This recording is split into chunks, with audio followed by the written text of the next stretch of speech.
말라기 4장 1절에서 6절까지 오늘 마지막 말씀이잖아요. 구약 성경을 딱 마무리하고 이 말씀을 이유로 400년 동안 침묵의 시대가 도래합니다. 그리고 이제 세례 요한이 광야에서 외치기 시작할 때부터 다시 하나님의 메시지가 선포되는 것이에요. 하나님이 400년 동안 침묵하게 하신 말씀을 주시지 않고 침묵하신 이유가 무엇일까라고 생각해 봤을 때에 우리는 뭐 알 수 없죠. 왜 하나님이 그렇게 하셨는지. 그런데 이 이제 그 침묵이 있기 전에 그 마지막 그 맨 마지막에 하셨던 이 4장 1절에서 6절까지의 말씀, 성경의 기록에 의하면 되게 의미 있다고 저는 봅니다. 그래서 이 말씀을 잘 한번 이해하면서 하나님의 이스라엘을 향한 마음이 무엇인지, 또 우리를 향한 마음이 무엇인지를 한번 같이 살펴봤으면 좋을 것 같아요. 1절 말씀 같이 읽겠습니다. 만군의 여호와가 이르노라, 보라, 용광로 불같은 날이 이르리니 교만한 자와 악을 행하는 자는 다 지푸라기 같을 것이라. 그 이르는 날에 그들을 살라 그 뿌리와 가지를 남기지 아니할 것이로되. 아멘. 자, 지금 만군의 여호와가 이르노라 하고 뭐라고 말씀하십니까? 보라, 용광로 불같은 날이 이른다라고 말씀하고 있습니다. 그럼 우리는 쉽게 이 말씀을 그냥 지나갈 수가 있어요. 성경에 너무 많이 나오잖아요. 만군의 여호와가 이른다, 만군의 여호와가 이른다. 그러니까 너무 자주 들으니까 이 말을 그냥 쉽게 지나칠 수 있는 것인데, 여러분 지금 정말 만군의 여호와가 하시는 말씀이에요. 만군의 여호와. 그러니까 모든 군대 중에 군대, 모든 군사 중에 군사, 가장 강력하시고 가장 뛰어나신, 가장 힘이 세신, 절대로 누군가에게 지지 않으신, 지존하신 그 만군의 여호와가 지금 하시는 말씀인 것입니다. 그러니까 사람의 말이 아니잖아요. 사람의 말은 아무리 신뢰가 가는 사람도 그 사람의 말에 실수가 있을 수 있고 그 사람의 말이 안 지켜질 수도 있습니다. 상황에 따라서는요. 하지만 하나님의 말씀은 1.1획도 변함없으시고 하신 말씀은 다 이루어진다라고 예수님이 마태복음 5장에서 말씀하셨잖아요. 하나님의 말씀은 반드시 이루어진다는 것을 생각했을 때에 우리는 이 만군의 여호와가 하시는 이 말씀을 허투루 들어서는 안 되는 거죠. 사실은 모든 하나님의 말씀을 가볍게 들어서는 안 되는 거예요. 거기에는 정말 이 말씀은 말씀대로 분명히 이루어지기 때문에 그 이루어지는 그 말씀이 얼마나 두렵기도 하고 또 반면에 기대가 되기도 하고 반면에 또 되게 거기에 큰 의미와 무게를 둘 수 있는 것 아니겠습니까? 그 하나님이 뭐라고 말씀하시냐? 심판의 날이 이르게 될 것이다. 용광로 불같은 날이 이를 것이다. 이게 뭐 심판의 날이잖아요. 불로 다 태워버릴 그 날이 이룰 것이다 라고 말씀하고 있습니다. 그리고 그날에 무슨 일이 벌어진다고요? 교만한 자, 악을 행하는 자는 다 지푸라기 같이 불살라질 것이다. 그러니까 그 날이 되면, 하나님의 심판의 날이 이르면 선과 악이 분명히 구별되고 알곡과 쭉정이가 구별되고 의인과 죄인이 구별되고, 지금은 다 섞여 있는데, 지금은 다 섞여 있어요. 누가 진짜 알곡이고 쭉정인지 몰라요.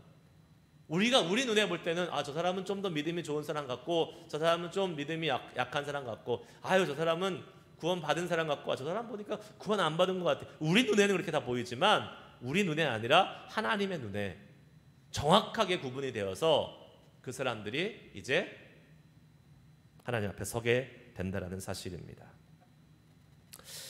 우리는 지금 선과 악이 공존하는 그 시대를 살고 있잖아요. 그래서 때로는 이 악한 사람들이 득세하고 악한 사람들이 잘 되는 것도 보이는 것처럼 우리에게 느껴질 수도 있습니다. 사실은 그것도요, 사람이 보는 눈에서 그런 것이고, 또한 설령 그것이 진짜 악한 사람이 잘 되고 악한 사람이 흥황한다 할지라도 하나님께서 허락하시는 주권 아래서만 가능한 것입니다. 우리 그거 좀 철저하게 신뢰해야 돼요. 그러니까 욥을 사단이 허락하셔서 하나님이 허락하시는 한에서만 욥을 괴롭혔잖아요. 힘들게 했잖아요. 생명은 못 건드렸잖아요. 그러니까 하나님이 허락하신 한도에서만 이 땅을 살아가는 악한 사람들, 그리고 사단의 그러한 수하에 있는 사람들이 활동할 수 있는 거예요. 그 말은 뭐냐? 그들이 비록 활동한다 할지라도 그 위의 권세와 주권과 명령은 하나님이 갖고 계신다는 사실입니다. 그것을 믿으면 사실 우리가 두려워할 것이 없는 거죠. 비록 지금 힘들다 할지라도, 비록 내가 위기에 처했다 할지라도, 그러한 사단의 공격과 사단의 그 세력들의 그러한 공격 속에서 우리가 믿을 구석이 있는 거잖아요. 결국은 하나님이 다 모든 최종 결정을 갖고 계시기 때문에 그 하나님이 결코 우리를 나쁘게 어렵게 하지 않는다는 사실을 우리는 믿는다면 우리는 어떠한 어려움 속에서도 희망과 소망을 갖고 살아갈 수 있는 주님의 사람이 될 수 있을 줄 믿습니다. 아멘. 그리고 소망은 뭐냐? 하나님이 오시는 그날, 주님이 다시 재림하시는 그날, 이 모든 것이 낱낱이 드러난다는 사실이에요. 교만과 악행이 드러나고요. 정말 하나님께서 그 사람들은 완전히 불살라 버리신다라고 말씀하고 있습니다. 자, 여러분, 그럼 우리는 주님이 다시 오실 그날이 기다려집니까? 아니면 두렵습니까? 어떠세요, 여러분? 기다려주세요? 예수님 재림하시는 그날 심판하시고 그때는 정말 위험 있으신 모습으로, 아주 무서운 모습으로 죄인들을 멸하시는 모습으로 오실 텐데 기다려주세요? 안 무서우세요? 아멘. 안 무서워야 돼요. 우리는 무서워할 이유가 전혀 없습니다. 제가 그런 생각을 해봤어요. 우리도 사실은 의인이 아니잖아요. 우리 자신 모습을 보면 죄도 많이 짓고, 분명히 예수님이 오셔서 죄를 하나하나 판단하시면 거기에 많이 걸려들 우리들인데, 그런 생각을 좀 한번 해봤어요. 여러분, 시험 준비하는 학생들이 아무리 공부를 잘하고 아무리 열심히 준비해서 철저히 준비한다 할지라도 시험 받을 날을 기다리고 나 빨리 시험 봤으면 좋겠다 하는 사람이 있을까요? 없을 것 같아요. 모든 사람은 아무리 열심히 준비를 하고 아무리 공부를 잘하고 똑똑하다 할지라도 시험 보는 그 순간이 안 왔으면 좋겠다라는 그러한 생각들을 아마 다 갖고 있을 거예요. 웬만하면 안 봤으면 좋겠다. 그러셨죠, 여러분? 학교 다닐 때. 내일 시험이야. 너무 기뻐. 이러신 분들 계세요? 아무도 없었을 거예요. 학교 안 가면 좋죠. 무조건 좋고. 그냥 무슨 이유에서든지 학교 안 가면 그냥 좋은 거예요. 시험은 뭐 말할 것도 없죠. 그런데 이제 선생님이 시험을 준비한 선생님이 이렇게 얘기한다고 보세요. 야, 이번 시험 너무 어려우니까 그냥 50점만 맞아도 100점 맞은 걸로 해줄게. 그럼 어떨 것 같아요? 뭔가 희망이 생기지 않습니까? 그러면 이제 가끔 그러더라고요. 우리 애들 보니까 시험 보고 와서 선생님이 너무 어려웠대, 이번 시험. 그래가지고 80점 맞았는데 그 80점이 100점으로 바뀌는 거예요, 기준이. 그러면 좀 못 봤어도 100점, 그래서 막 점수가 105점, 106점 이렇게 나오는 거예요. 그러면 좀 우리가 가능성 있지 않을까. 근데 마치 그런 것 같아요. 우리가 다 죄인이고 우리가 다 자격이 없는데 하나님께서 다 그냥 기준을 확 낮춰버리신 거예요. 어떻게? 예수님의 보혈로. 예수 믿는 사람들은 야, 니네는 원래는 이만큼 와야 되는데 괜찮아. 예수님의 보혈을 의지하는 모든 사람들은 아무것도 안 해도 다 그 심판을 면할 수 있어. 그렇게 지금 해주셨기 때문에 우리는 예수님이 오시는 그 재림의 날을 두려움이 아니라 기대함으로 맞이할 수 있음을 믿으시기 바랍니다. 그러한 믿음이 우리 가운데 있는 거예요. 우리의 모습을 적나라하게 낱낱이 살펴보면 예수님의 심판주로 오시는 그 예수님의 그 죄를 심판하시는 그 재림의 예수님 앞에 우리는 피할 사람이 한 사람도 없을 것입니다. 그러나 하나님의 특별하신 선택을 받았고 예수 그리스도의 십자가의 보혈로 우리는 이제 죄가 이미 없는 존재로 만들어 주셨기 때문에 우리는요, 그 예수님의 희생의 그 은혜, 십자가의 구속의 은혜, 그리고 하나님의 그 주권적인 놀라운 사랑, 그것을 완전히 의지하기만 하면 주님 오실 그날을 기다리고 고대할 수 있는 것입니다. 계시록 2장 20절에 이런 말씀이 있어요. 이제 신약을 마감하는 그 부분이잖아요. 이렇게 말합니다. 이것을 증거하시는 이가 가라사대 내가 진실로 속히 오리라 하시거늘 아멘 주 예수여 오시옵소서. 아멘. 네.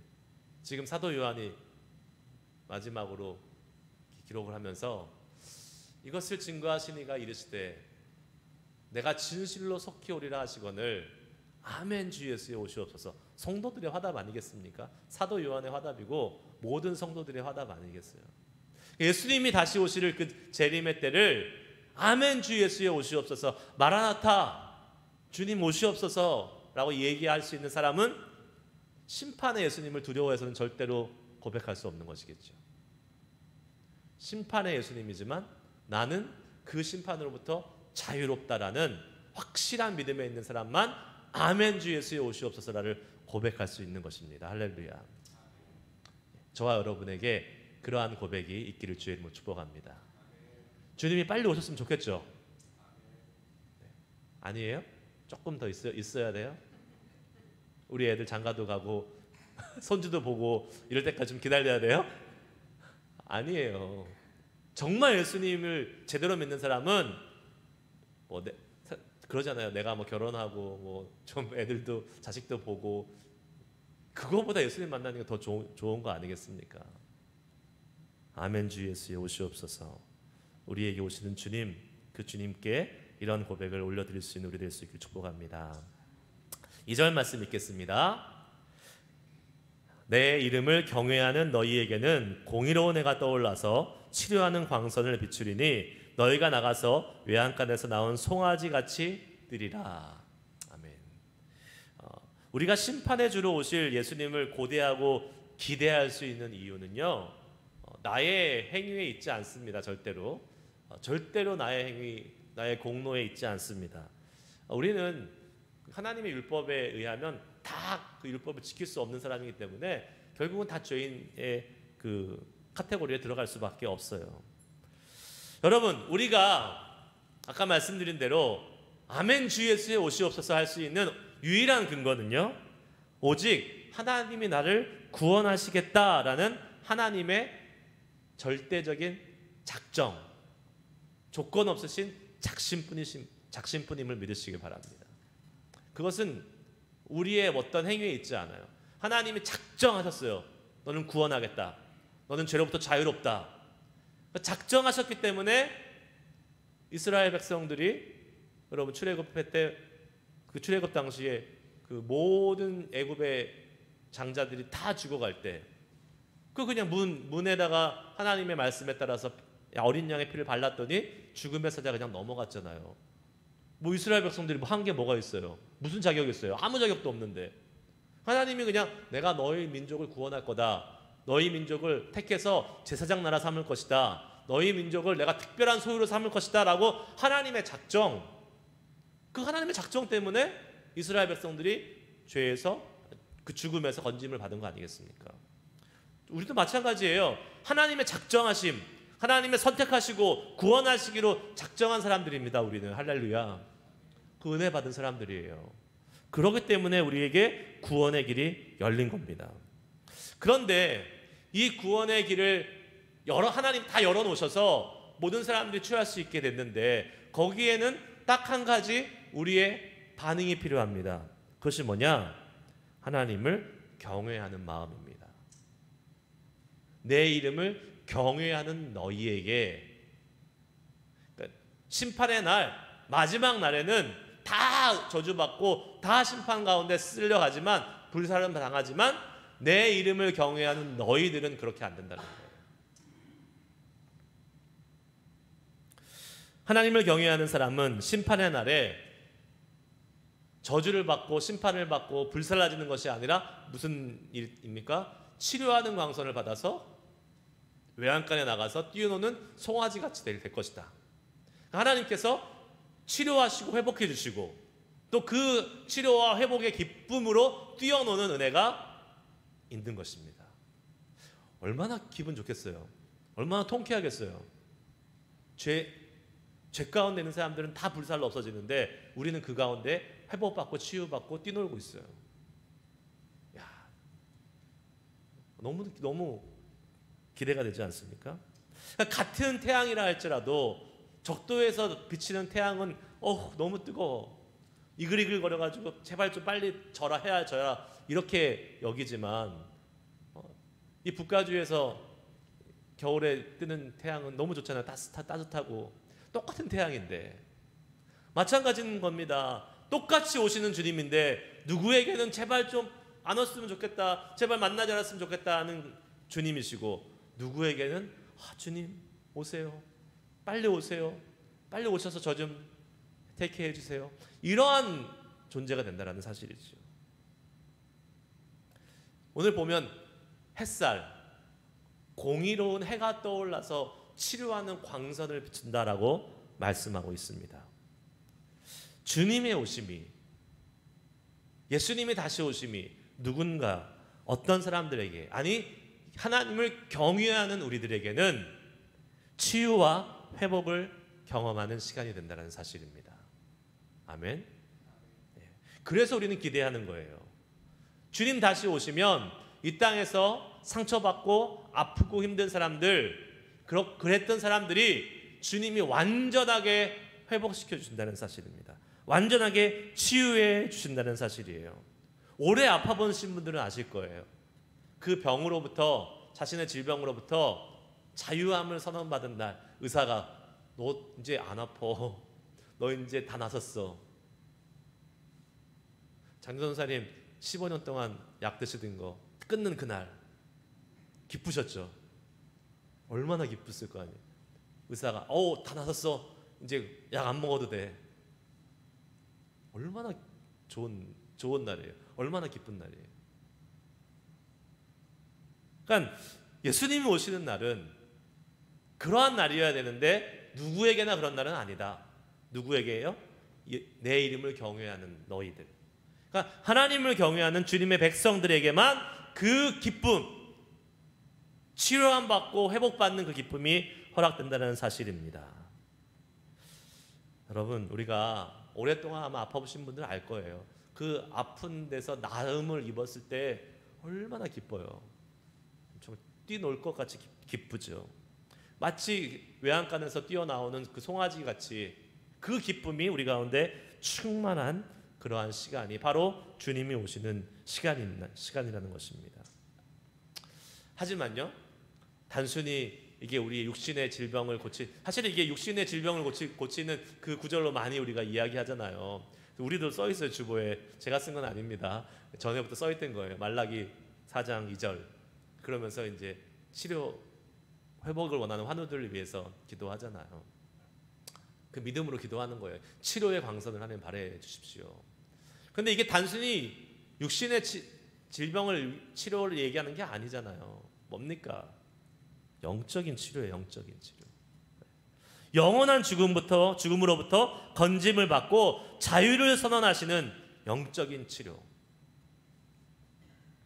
하나님께서 자 봐라, 저 죄인들은 다 불 가운데 지금 휩쓸려 가는데 너희들은 그 죄로부터 완전히 자유함 받아서 이제는 영원히 나랑 거할 것이다.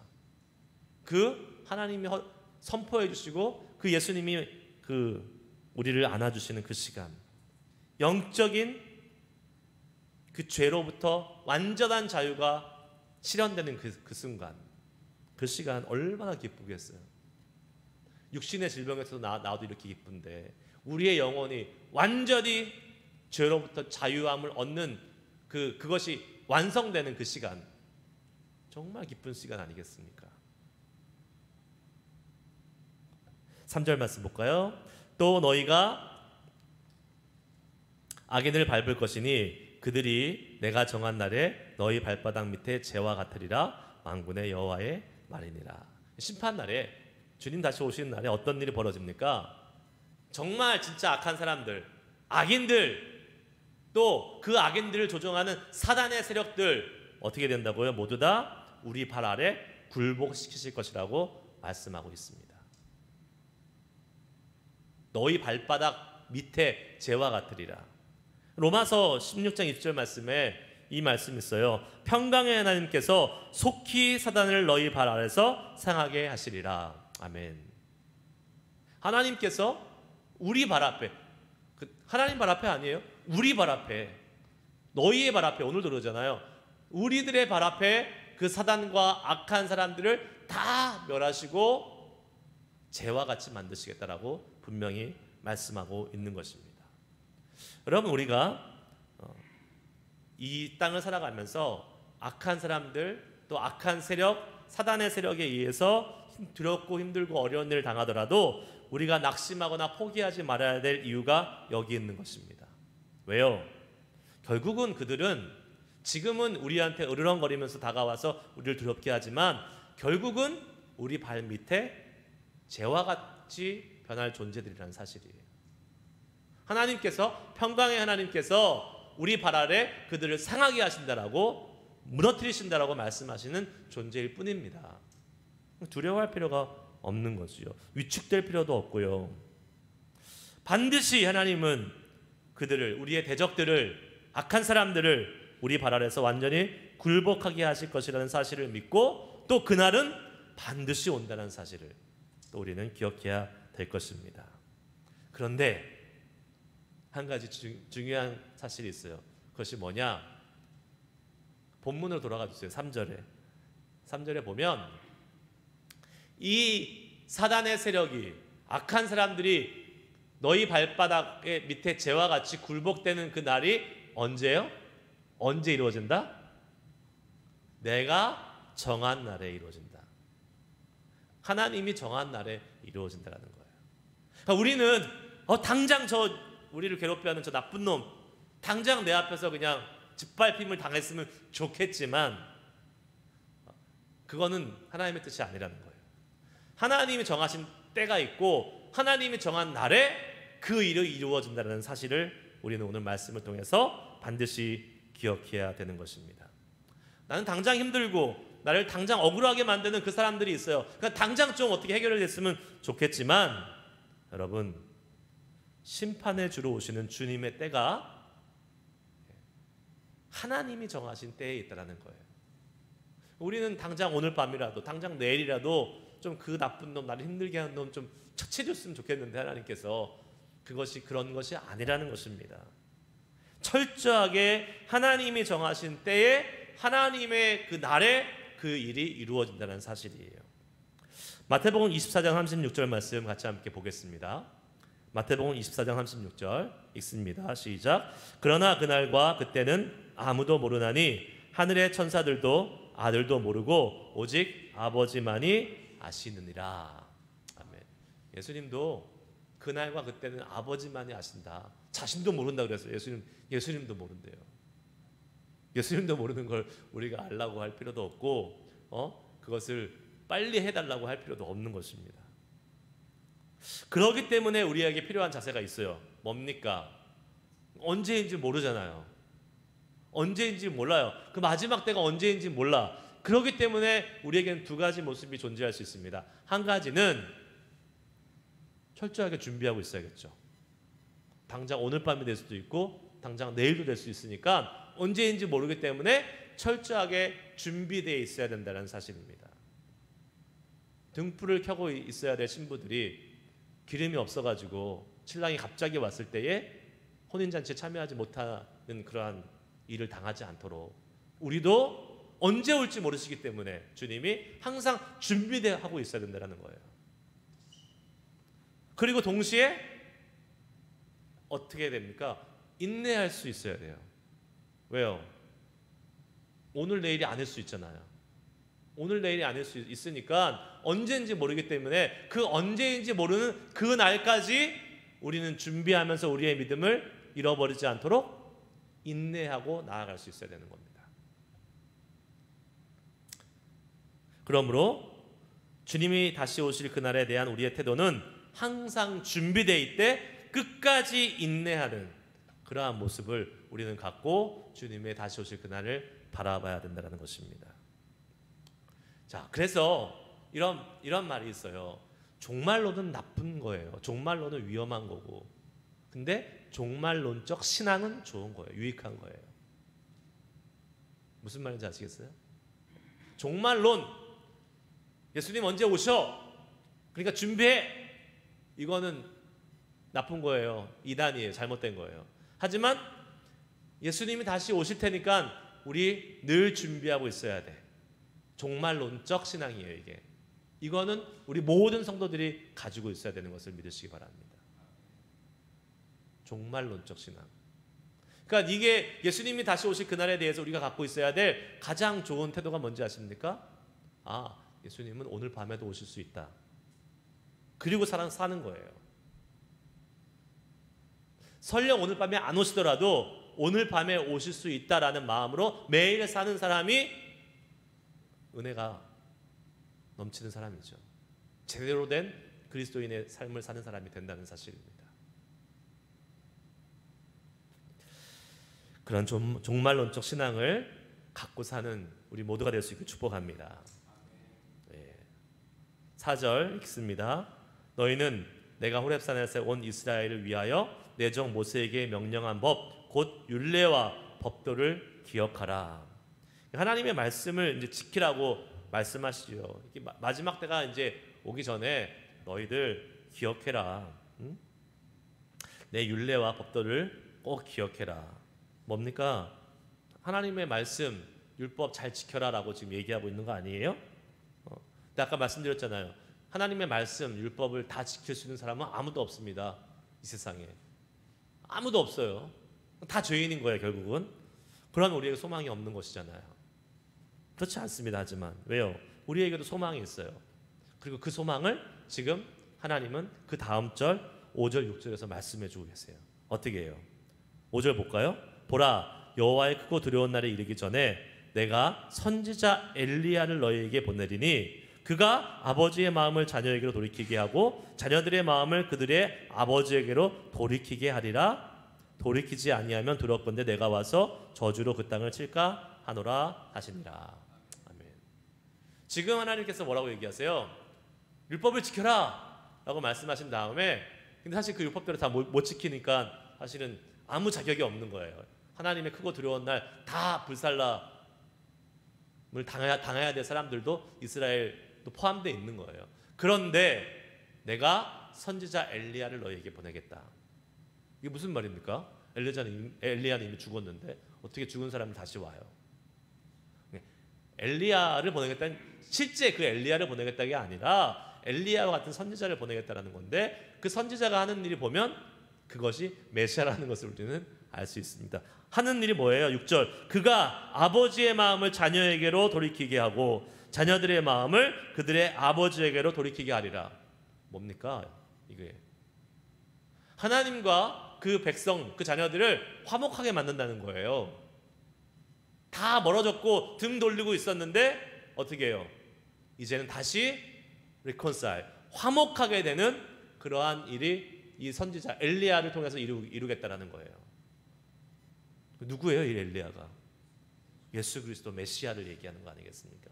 이건 기가 막히지 않습니까? 구약 성경을 딱 마무리하면서 하나님이 메시아에 대해서 딱 하고 덮은 거예요.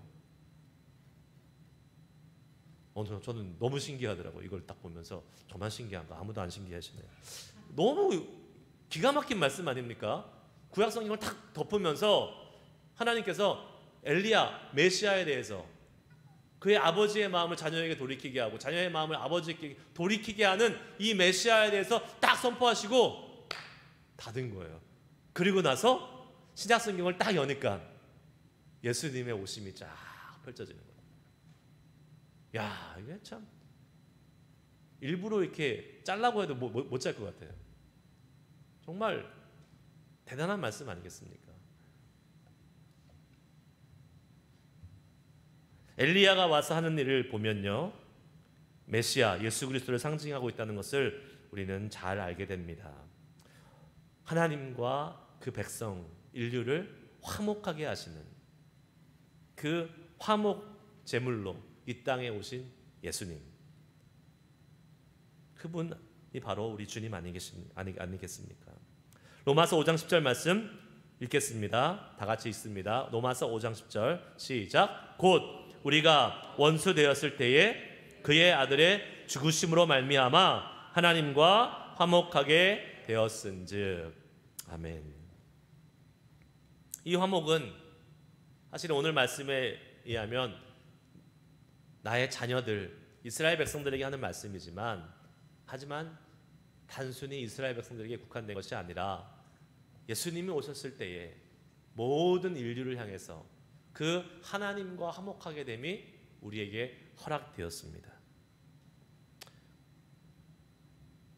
구약에서 메시아의 예언으로 마무리됐고 신약에서 메시아의 예수님의 이야기로 시작되는 것, 그것이 성경이에요.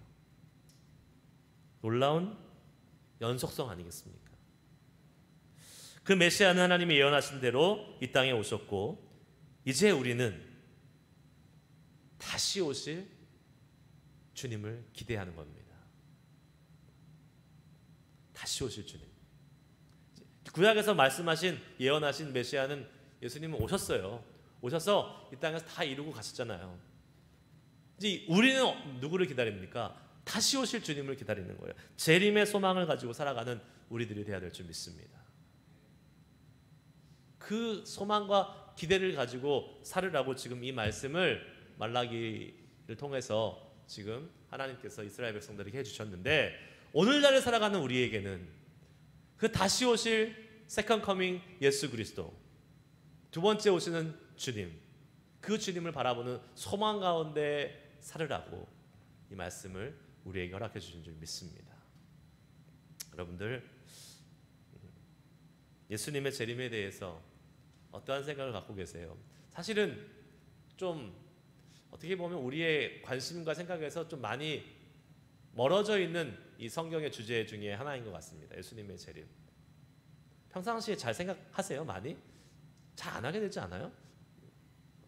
다른 거는 좀 많이 생각하고, 하나님의 사랑, 뭐 용서, 은혜, 뭐 이런 걸 참 많이 생각하는데, 예수님의 재림? 이건 좀 뭐 너무 먼 얘기 같고 우리가 잘 피부로 와닿지 않는 것 같아서 잘 많이 실감나지 않는 부분인 것도 사실인 것 같습니다. 그런데요, 예수님의 재림이 우리의 신앙에 엄청난 유익한 것입니다. 그 오늘 말씀을 쭉 본 것처럼 예수님의 재림을 기대하고 바라보고 사는 사람은요, 정말 놀라운 신앙적 유익들을 경험할 수 있는 거예요. 하나님의 회복하심, 치료하심, 나를 구원하시고 나를 선택해 주신 그 하나님의 놀라우신 작정하심, 죄인이지만 죄를 용서해 주시고 나를 심판하지 않으시고 구원해 주시는 그 하나님의 은혜, 이 재림을 생각하면요, 거기에 어마어마한 하나님의 은혜와 사랑을 우리는 볼 수 있는 것입니다. 재림을 기대하고 소망하시는 우리 모두가 될 수 있기를 축복합니다. 기도하시겠습니다. 자, 우리 한번 오늘 말씀 기억하시면서 같이 기도하도록 하겠습니다. 자, 심판의 날은 분명히 옵니다. 예수님의 다시 오심은 분명히 벌어집니다. 그때 우리는 어떠한 사람이 될 것인지, 여러분, 주님의 다시 오심을 정말 아무 거리낌 없이 확신을 가지고 아멘 주 예수의 오시옵소서 하실 수 있겠습니까? 그런 사람이 돼야 돼요. 우리는. 아니, 이미 우리에게 그런 자격이 주어졌어요. 우리가 하나님을 경외하기만 하면. 그 말은 예수 그리스도를 통해서 주님의 약속의 말씀을 경외한다, 기억하고 지키는 사람이 되어야 된다는 사실입니다. 자, 하나님, 우리가 주님의 다시 오심을 기대하고 또 주님의 다시 오심을 바라고 소망하는 사람 되기 위해서 주님의 말씀 경외하며 살아갈 수 있는 우리들 되게 하여 주시옵소서. 그리고 또 하나님, 우리에게 예수 그리스도를 보내주셔서 주님 이 치유와 회복과 자유함 허락해 주시면 감사드립니다. 치료의 광선을 발휘해 주셔서 외양간의 송아지처럼 뛰놀 수 있는 은혜 주신 하나님을 찬양합니다. 그 은혜와 그 기쁨이 이미 우리에게 허락되었습니다. 하나님 누리며 또 경험하며 살아갈 수 있는 우리 될 수 있도록 인도해 달라고 오늘 말씀 기억하시면서 여러분들에게 주시는 하나님의 그 말씀하심, 감동하심, 도전하심을 따라서 같이 함께 기도하도록 하겠습니다. 기도하시겠습니다.